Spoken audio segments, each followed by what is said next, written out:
नमस्ते, मैं हूँ ईरा त्रिवेदी और आपका बहुत बहुत स्वागत इस कार्यक्रम में। आप देख रहे हैं ओम शांति ओम सिर्फ GNT पे।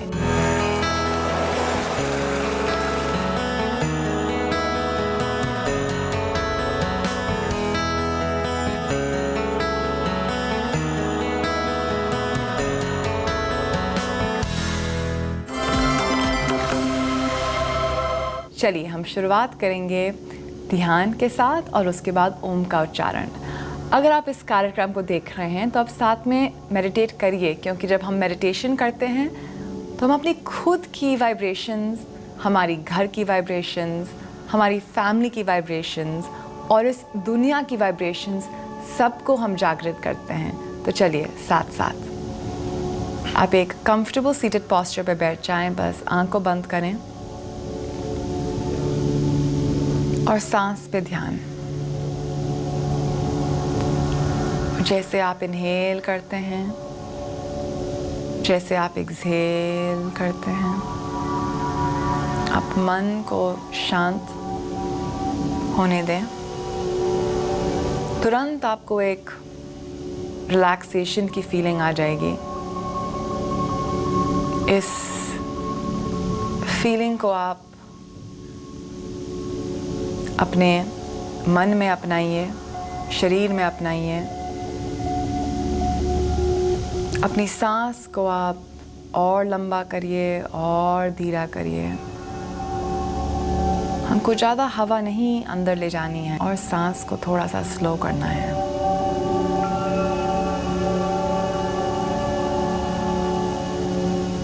अपना पूरा अवेयरनेस सांस पे। और अगर आपका मन यहाँ वहाँ घूम रहा है, इसको आराम से आप सांस के साथ खींचें कि ये हमारा मन आप अपने कंट्रोल में लाइए। धीरे से जेंटली अपने पूरे फेस को रिलैक्स करें। आपका माथा, आपकी ठुड्डी, आपके गाल। और जैसे आप अपने फेस को रिलैक्स करते हैं तो ऑटोमेटिकली पूरी बॉडी रिलैक्स हो जाएगी। माथे को रिलैक्स करना बहुत ज़रूरी होता है। हाथ को जोड़िए। ओम का उच्चारण 3 बार।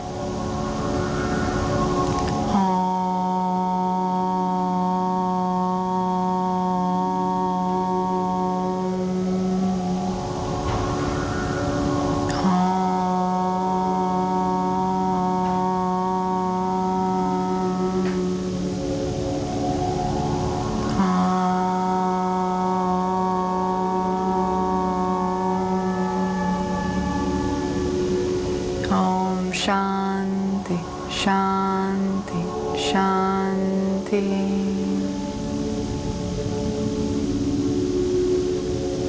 हाथ को थोड़ा सा मलें। अपने पाम्स अपने आँख पे, पाम्स को अपने फोरहेड के साइड पे और 5 उंगलियां सिर पे। हरि ओम तत्सत। ओम श्री गुरुभ्यो नमः। आज के एपिसोड में हम ये देख रहे हैं, अगर आप योग की शुरुआत करना चाहते हैं पर आपको ये समझ नहीं आ रहा है कि इसका रास्ता मैं कहाँ ढूंढूं, तो आज का एपिसोड आपको ये बताएगा कि योग की शुरुआत हमको कैसे करनी चाहिए।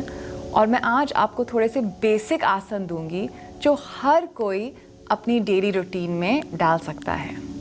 तो योग के अभ्यास की कैसे हमको शुरुआत करनी चाहिए, योग के फंडामेंटल्स क्या होते हैं। सबसे पहले योग की तैयारी। जैसे हम अगर कहीं घूमने जाते हैं, कहीं छुट्टी पे जाते हैं, तो हम क्या करते हैं?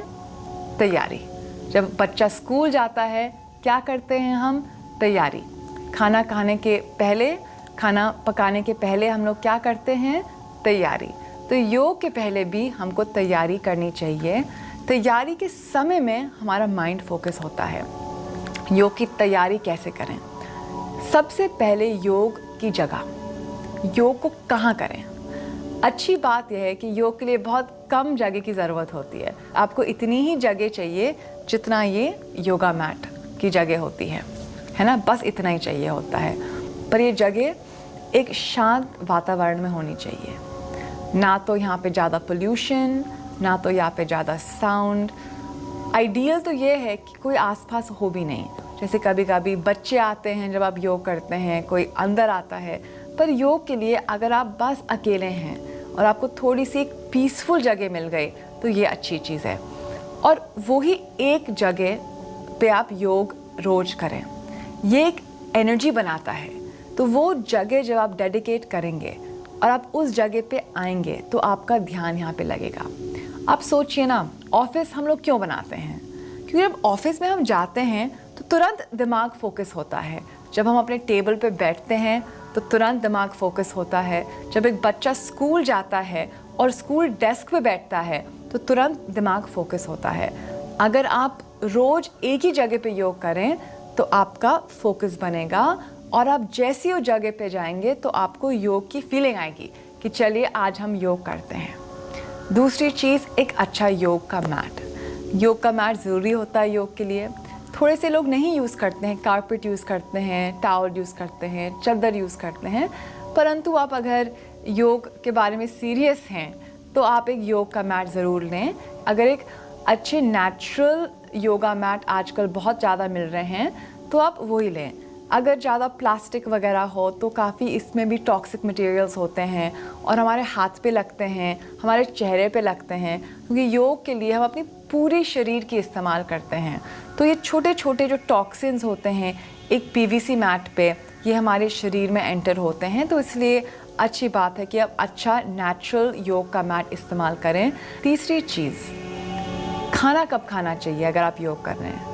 योग का अभ्यास सबसे ज़्यादा इफेक्टिव होता है खाली पेट पे, क्योंकि हम योग में क्या कर रहे हैं, हमारे इंटरनल ऑर्गन्स की मसाज हो रही है योग में, है ना। जैसे हम बाहर एक मसाज करते हैं और मांसपेशियों को रिलीफ मिलता है, वैसे ही हम योग में अपने इंटरनल ऑर्गन्स का मसाज कर रहे हैं। तो इसलिए अगर खाली पेट है तो हमारे ऑर्गन्स एक बहुत अच्छे से मसाज हो सकते हैं। आप सोचिए ना, अगर पेट पे खाना भरा होता है और उसको हम अगर ऐसे ट्विस्ट करेंगे तो क्या होगा, डिस्कम्फर्ट तो होएगा ही ना इसमें। तो इसलिए आप ये कोशिश करें कि खाली पेट पे पानी आप पी सकते हैं, परंतु ज़्यादा मत पिएं। अगर आप ज़्यादा पानी भी पी लें तो क्या फिर से वही प्रॉब्लम हो जाती है कि ऑर्गन्स फुल हो जाते हैं और वो मसाज इतना इफेक्टिव नहीं हो सकता। फिर अब हम आते हैं नहाने में। योग के पहले नहाना चाहिए कि योग के बाद नहाना चाहिए? इसका जवाब ज़्यादातर लोग ये देंगे कि हम योग के बाद नहाएंगे, परंतु ये सही नहीं है। हमको योग के पहले नहाना चाहिए। हम पूजा के पहले नहाते हैं। योग भी एक सीक्रेट प्रैक्टिस है। अगर हम इस प्रैक्टिस को माने कि ये हमारे पूजा लायक है तो फिर ये प्रैक्टिस बहुत पावरफुल हो जाती है। तो योग के पहले हम नहाएंगे तो अच्छी चीज़ है, इसलिए भी क्योंकि पूरी शरीर गर्म हो जाती है। अगर हम अच्छे से नहाएंगे तो आप दिमाग में फ्रेश, बॉडी में फ्रेश, और वही आप फ्रेशनेस ऑफ माइंड अपने योग के प्रैक्टिस में लाएंगे। तो ये भी बहुत ज़रूरी होता है कि आप पूरे फ्रेश हों योग करने के समय। अगर हम एक स्लीपी तरीके से योग करें, हम यौन कर रहे हैं, फ्रेश नहीं हैं, बॉडी में बदबू आ रही है, तो हमको खुद पसंद नहीं आएगा। तो योग के पहले अगर आप फ्रेश हो जाएं और आप अच्छे कपड़े पहनिए योग के लिए, और जब हम अच्छे कपड़े पहनते हैं तो हमको अच्छा लगता है। अब सोचिए ना, जब एक बच्चा स्कूल का यूनिफॉर्म पहनता है, एक अच्छा फ्रेश यूनिफॉर्म, तो माइंड फोकस होता है।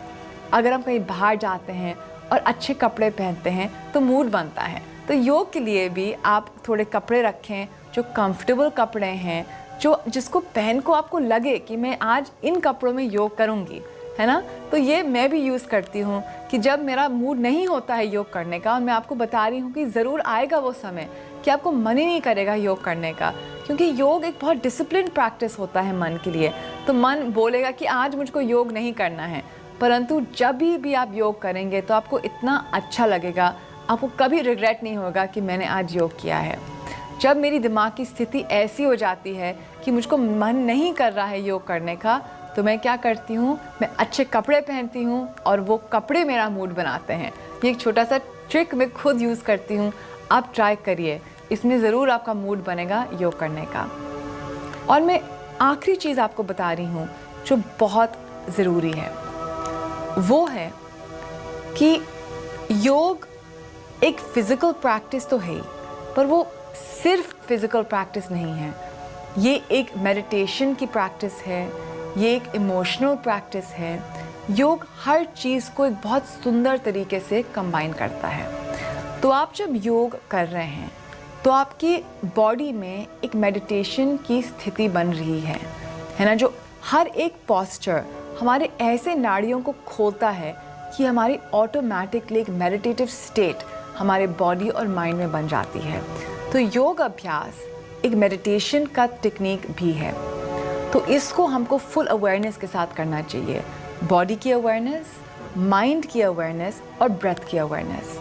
हमारी सांस के बिना योग आसन नहीं होते हैं, फिर ये जिम्नास्टिक्स हो गया है ना। तो इसलिए हर योग आसन आपको अपने सांस के साथ, आपको आपके मन के साथ और आपको अपने शरीर के साथ करना है। इसलिए योग अभ्यास बेस्ट होता है जब आप साइलेंट हों, जब आप अकेले हों और जब आपका माइंड पूरा फोकस्ड हो। ये डिफ़िकल्ट हो सकता है, परंतु सिर्फ थोड़े से आसन के साथ आप अगर शुरुआत करेंगे तो आपकी योग की यात्रा ऐसे ही शुरुआत हो सकती है। इतना ज़्यादा नहीं चाहिए होता योग में, आपको 1-2 घंटे की प्रैक्टिस की ज़रूरत नहीं है। अगर आपने किया तो बहुत अच्छा, परंतु बस 5 या 10 मिनट्स के योग के साथ भी बहुत बड़ा ट्रांसफॉर्मेशन आ सकता है ना। तो सबसे पहले मैं आपको बताऊंगी ब्रीदिंग प्रैक्टिस। और योग की शुरुआत के लिए बस एक सिंपल टेक्निक की आपको ज़रूरत है, कॉन्शियस ब्रीदिंग। कॉन्शियस ब्रीदिंग का मतलब ये है कि आप अपने सांस पे ध्यान लगाएं। तो ये हम ऐसे करते हैं, बस एक कंफर्टेबल सीटेड पोस्चर पे बैठ गए। मैंने यहाँ पे एक तकिया रखा है क्योंकि ये बहुत हमको असिस्ट कर सकता है योग में। तो हम इसमें कैसे बैठेंगे कि बस अपने टेल बोन के नीचे इस तकिए को रखेंगे ऐसे। तो यहाँ पे क्या होता है, अगर हम ज़्यादा आगे बेंड करें या ज़्यादा पीछे जाएं, ये नहीं होएगा। हम यहाँ पे स्टेबल रहेंगे इस तकिए के साथ, सिर्फ टेल बोन के नीचे। तो हम थोड़े लंबे समय के लिए बैठ सकते हैं। आप ये ध्यान में रखें कि अगर आप ज़मीन पे नहीं बैठ सकते हैं, योग में ज़रूरत नहीं है, आप कुर्सी पे बैठ के योग करिए, ये भी हम कर सकते हैं। चेयर योगा पे हमने एपिसोड्स किए हैं और मैं और भी एपिसोड्स करूँगी। तो कुर्सी के साथ भी योग हो सकता है, ये मैंडेटरी नहीं है कि हम ज़मीन में बैठ के अनकम्फर्टेबल होएं, है ना। तो चलिए, कॉन्शियस ब्रीदिंग। यहाँ पे हम अपनी आँख को बंद करेंगे, बस रीढ़ की हड्डी सीधी और ठुड्डी थोड़ी सी छाती की ओर। और यहाँ पे आप अपनी सांस पे ध्यान लगाएं।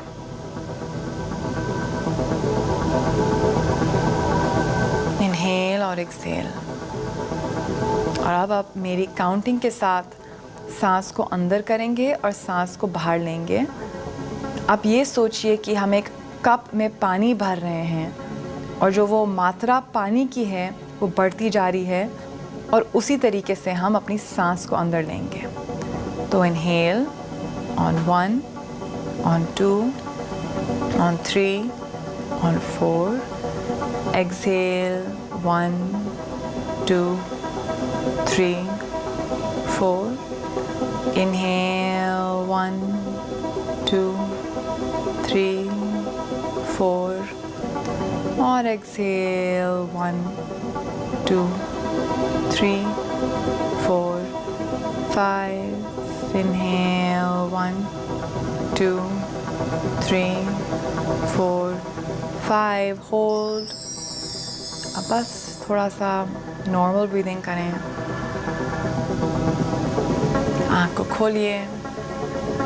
एकदम से तुरंत पूरी बॉडी एंड माइंड रिलैक्स हो जाती है सिर्फ ये इजी कॉन्शियस ब्रीदिंग के साथ। ये इतना अच्छा इफेक्टिव प्रैक्टिस है, और ये ऐसा प्रैक्टिस है कि कभी भी आपका मूड डाउन होए, आप गुस्सा होए, अगर आपने कॉन्शियस ब्रीदिंग का अभ्यास किया तो तुरंत एक चुटकी में पूरा मूड और मन बदल सकता है।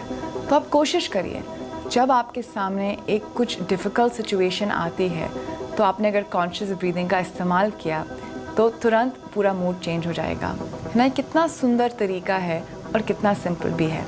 चलिए अब मैं आपको बताऊंगी कुछ सिंपल से योगासन। ठीक है, आप खड़े हो जाएं, हाथ को ऊपर करें और ऐसे एक लॉक बनाइए हाथ से। ठीक है, फिर हाथ को ऐसे ऊपर की ओर और अच्छी लंबी गहरी सांस लेके स्ट्रेच करें, पूरी बॉडी को खींचें आप ऊपर। और ये कोशिश करिए कि आप अपने घुटनों को भी टाइट करें। ये नहीं कि आप ऐसे लेग्स नहीं, बिल्कुल लेग्स को अच्छे से टाइट, बटक्स को भी टाइट करें। आप यहाँ पे ये करें कि पूरी शरीर को आप ऊपर खींच रहे हैं। और अगर आप ध्यान देंगे तो आपको समझ में आएगा कि आपके ऑर्गन्स भी ऊपर खींच रहे हैं, तो उनको भी एक अच्छा मसाज मिल रहा है यहाँ पे। ठीक है, और अच्छे से बटक्स को टाइट, नी कैप्स को टाइट, और यहाँ से आप अपने टोस पे ऊपर आ जाएं और बैलेंस करने की कोशिश करें। ये हमारी बॉडी को अच्छे से बैलेंस करता है। जब हम अपने बॉडी को बैलेंस करते हैं तो हमारा माइंड ऑटोमेटिकली बैलेंस हो जाता है। और आप ये कोशिश करिए कि अपनी दृष्टि बनाते रहें। अगर आप एक पॉइंट पे फोकस करेंगे तो आप अच्छे से पूरा बैलेंस बना पाएंगे। अगर हम अपनी ज़िंदगी में फोकस रखें तो हम अपनी लाइफ को बैलेंस कर सकते हैं। यही है इस आसन का मतलब। नीचे आ जाएं और हाथ को आराम से नीचे ले आएं। अब आखिरी आसन का समय आ गया है, पादहस्त आसन। मैं आपको एक बहुत इजी तरीके बताऊंगी इसके लिए। पैर को आप थोड़ा सा अलग करें, टोस को slightly facing each other, slightly. हाथ को आप ऊपर खींचें और इन हाथ को ऊपर, सांस अंदर ले और सांस बाहर निकालते हुए नीचे आए। और अब बस इतना ही आइए, अर्ध पादहस्त आसन। यहाँ पे क्या है, अगर आपको कोई लोअर बैक की प्रॉब्लम है तो आपको ज़्यादा अड़चन नहीं आएगा, तो बस अर्ध करिए आप। आपके सामने अगर टेबल है तो बहुत अच्छा है, हाथ आप डाल सकते हैं, दीवार के अगेंस्ट आप हाथ डाल सकते हैं। और थोड़ा सा यहाँ पे बैलेंस को सामने ले आइए, अपने टिप्स ऑफ द टोस पे। यहाँ पे लंबा गहरा सांस लें और बस यहीं रोकें। टांगों को बिल्कुल आप टाइट कर दें, हाथ को बिल्कुल टाइट कर दें। और अगर आपकी बॉडी में लचीलापन है तो आप आराम से अपने हाथ नीचे ला जा सकते हैं और यहाँ पे आप रेस्ट करें। ठीक है, ज़्यादा नीचे जाने की ज़रूरत नहीं है। यहाँ पे आपको ये कोशिश नहीं करना है यहाँ पे कि आप अपना सिर जो है घुटने के पास ले जाएं, नहीं, बस इतना ही ठीक है। ठुड्डी को आगे ले जाते रहें। आप ये सोचिए यहाँ पे कि आपके जो जांघें हैं, थाइज़ हैं, उनके पीछे जो हमारे हैमस्ट्रिंग्स हैं, यहाँ को बहुत अच्छा स्ट्रेच मिल रहा है। ठुड्डी को आगे ले जाते रहें। ये बहुत सेफ एंड इफेक्टिव प्रैक्टिस है, क्योंकि जिनको लोअर बैक पेन होता है वो ज़्यादा आगे नहीं झुक सकते हैं। इसमें ओवर स्ट्रेचिंग काफ़ी लोगों की हो जाती है, तो इतना भी अच्छा है। आप अपने हाथ को पीछे ले जा सकते हैं और यहाँ से भी आप थोड़ा सा यहीं ठहरें, यहाँ पे यहीं ठहरें और यहीं पे लंबी गहरी सांस लें। तो आप ये तीनों ऑप्शन से एक लें और यहाँ से आप धीरे धीरे अगर हो सके तो सिर को हल्का सा नीचे ले जा सकते हैं, पर ज़्यादा जाने की ज़रूरत नहीं है। यहाँ पे आप बस इतना नीचे आएँ जितना कंफर्टेबल है, और यही काफ़ी है। लोगों को लगता है कि बहुत ज़्यादा ओवर स्ट्रेच करने की ज़रूरत नहीं है यहाँ पे, बस यही ठीक है। लेग्स को टाइट करते रहें, हाथ को ऊपर खींचते रहें और आराम से आप जितना मैक्सिमम होए आप आए आराम से सांस के साथ, और फिर आराम से आप ऊपर आ जाएं। बहुत धीरे से अवेयरनेस के साथ, और फिर थोड़ा सा विश्राम। सांस अंदर, सांस बाहर। फिर आप नीचे आ जाएं। नमस्ते, मैं हूँ ईरा त्रिवेदी और मेरी ये उम्मीद है कि आपको ये कार्यक्रम अच्छा लगा और आप अपनी योग की यात्रा की शुरुआत कर सकते हैं। अब हम मिलेंगे अगली बार एक नए एपिसोड के साथ। नमस्ते।